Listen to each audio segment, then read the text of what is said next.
What's going on, everyone? Welcome back to the show.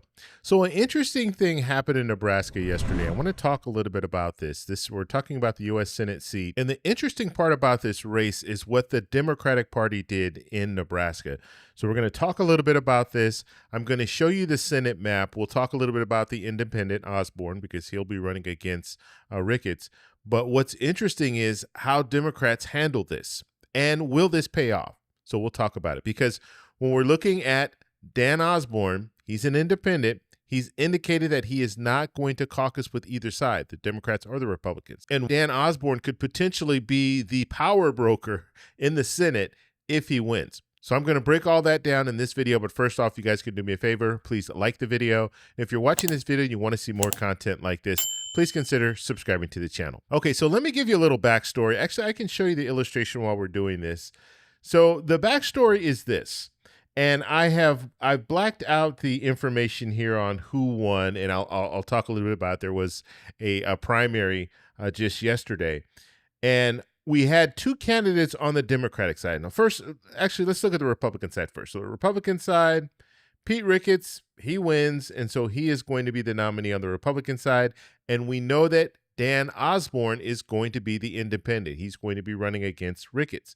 So what happens with the Democrat? Will we have a Democratic candidate running for Senate in Nebraska? Well, we had two candidates that were on the ballot.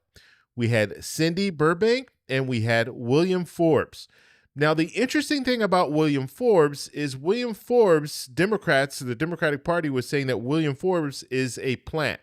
Republicans put him there because if you have a Democratic candidate, you have a Republican candidate, and you have an independent, you are going to have some voters, some Democrats or even some independents that vote for Forbes, vote for the Democrat over the Republican or the independent. So that would take some votes from Osborne.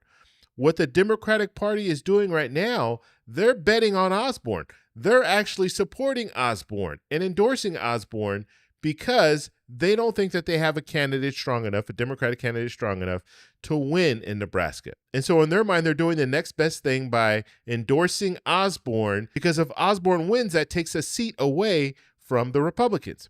So you had Cindy Burbank and Forbes. Now, Forbes has openly said that he voted for President Trump multiple times.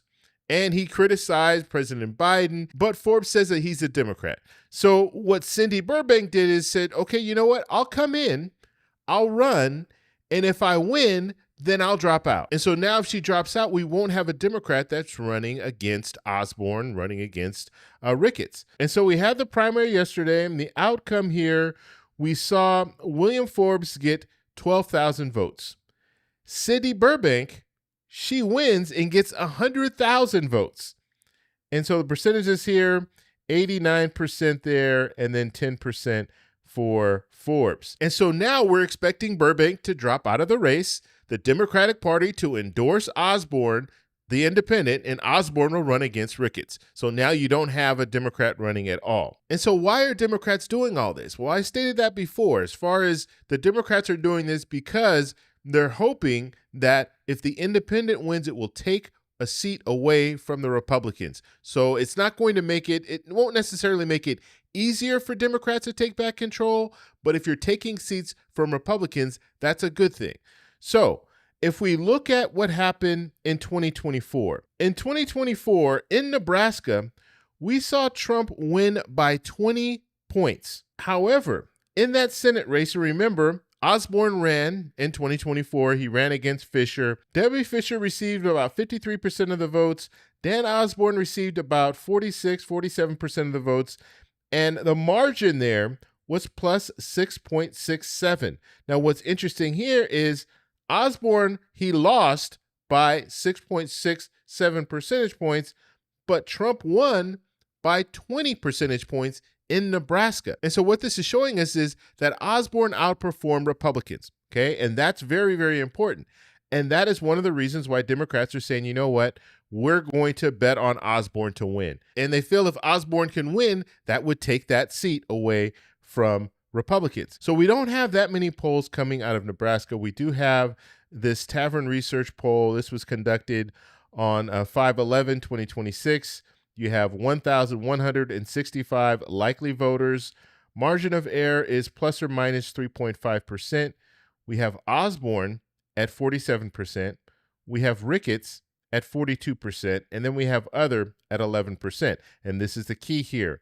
Where are this other vote? Who are they going to be voting for? They're going to vote for Ricketts, or they're going to vote for Osborne. And so that is the main reason why Democrats wanted to get out of the way, because you have others. We don't know who they're going to vote for. But right now, just looking at the latest polling, it's showing that Osborne does have an advantage over Ricketts. Now, let's take a look at the Senate map. And so looking at the breakdown right now, we have Democrats and independents at 47. We have Republicans at 53. Now, remember, these independents that are on the Democratic side, they're caucusing with the Democrats right now. So Osborne has indicated that he is not going to caucus with the Democrats or the Republicans. But nonetheless, let's just work through this, and we'll pull up Nebraska at the very end, and I'll show you how this could play out. So if we're looking at Democrats taking back control of the Senate, what would they need to do? They need to win in North Carolina. They need to win in Maine, or this could be a pathway. This is just a pathway. They could win in other places, but this is probably the most likely pathway if we see Democrats take back control of the Senate. So they win in North Carolina, they win in Maine, they win in Alaska, and they win in Ohio. I think this is the most likely pathway that Democrats have to take back control of the Senate. So if we saw something like that, Democrats and independents would have 51, and Republicans would have 49. Democrats would take back control of the Senate. Now, how does Nebraska play a role in this?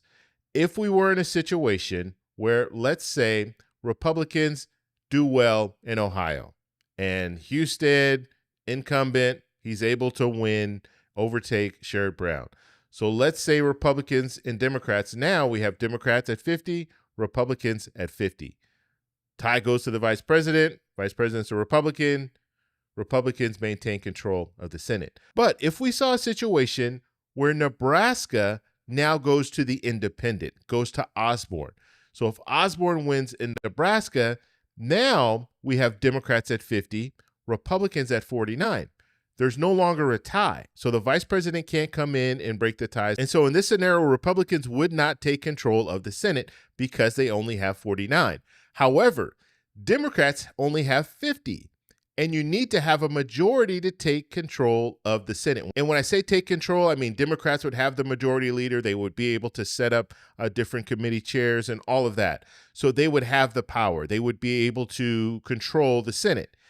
And so in a scenario like this, where you have Osborne saying he's not going to caucus with the Democrats or the Republicans, and then you have the Democrats at 50 and the Republicans at 49, you don't have a clear majority on either side. In that scenario, now Osborne becomes the most powerful senator in the U.S. Senate because he can determine what happens. He can say, okay, you know what?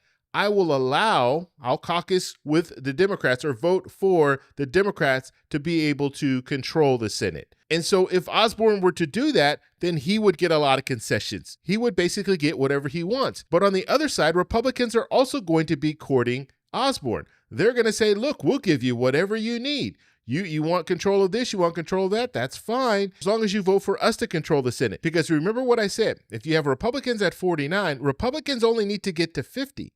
Because if they get to 50, so if you have the 50 votes that you need, now it's 50-50, guess who comes in and breaks the tie? The vice president. And so if Republicans are able to convince Osborne to come on board just to vote for setting up the committee, the chairs, then in that situation, Republicans would maintain control of the Senate. And so this is what Democrats are banking on. They're banking on if Osborne wins, he'll take a vote away from the Republicans, and he could potentially vote in favor for the Democrats to take control of the Senate. And so we'll have to see how it plays out. And you have to understand it along these lines too.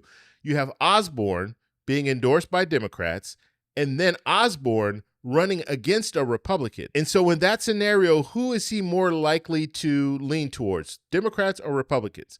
In my opinion, it's probably Democrats because he's running against a Republican, which means he doesn't like what's going on in the Republican Party. He might not like what's going on in the Democratic Party, but he's also getting endorsed he's getting help from the Democratic Party. And so this is where we are right now. And we do have another independent running in Montana.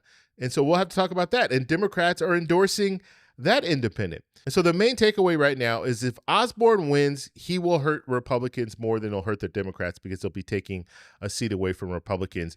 But it doesn't necessarily mean that Democrats would be able to take back control of the Senate as a result of Osborne winning if we're looking at a situation where Democrats only net 3 seats, because Osborne has indicated that he is not caucusing with either side. Now, if Democrats are able to take back control of the Senate without Nebraska, so if we saw that scenario where we have Democrats win in Ohio, North Carolina, Maine, and Alaska, so now Democrats have 51, Republicans have 48, and we have 1 independent, that would favor Democrats even more because now they have an extra vote that they could rely on. We don't know if they're, we don't know exactly how Osborne's going to vote. He'll probably be a swing vote. He'll vote back and forth, but it gives Democrats a little cushion. They might need that with Fetterman. So we don't know exactly how that will play out either. And so I want to know what you guys think. Do you think Osborne will actually beat Ricketts in the general election? Let me know your thoughts below. If you like this video, please give me a thumbs up. Please subscribe for more.